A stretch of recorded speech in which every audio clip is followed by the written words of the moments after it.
Now here's Pastor Charlie with today's bread. Well, have you ever thought that could never happen to me? Pride has a way of convincing us we're untouchable. But today's story reminds us that no one is beyond God's reach, and His discipline is always meant to bring us back to Him. Howdy, and welcome to Thursday's edition of Today's Bread. This week we are looking at the danger of pride, and today's lesson is Nebuchadnezzar's exile. Scripture comes from Daniel chapter 4, verses 31 to 33, and also Proverbs 16, verses 18 and 19.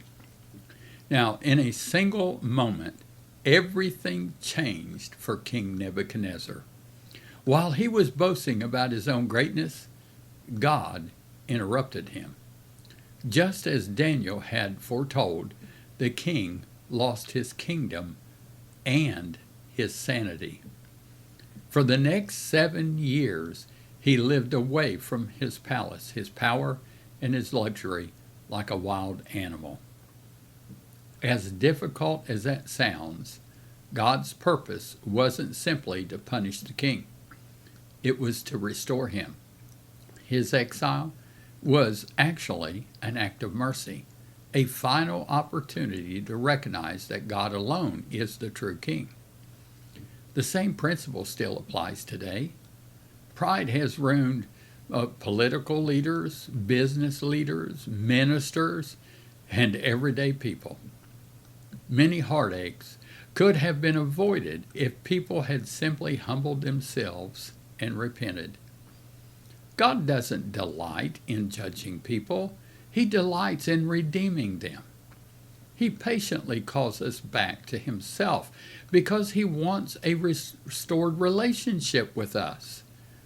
Proverbs reminds us that pride goes before destruction, and that it's better to live humbly than to gain everything and lose it because of arrogance. Humility isn't weakness, it's wisdom. The sooner we give God the glory, the sooner we experience His grace. So thank you for joining me today. And before you go, let me ask you, have you prayed today?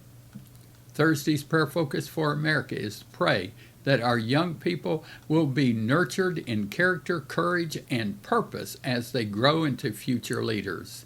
Now remember, Jesus is coming back soon. Here's Thursday's blessing. You are blessed because the Lord keeps watch over you as you come and go, both now and forever. That's according to Psalm 121:8.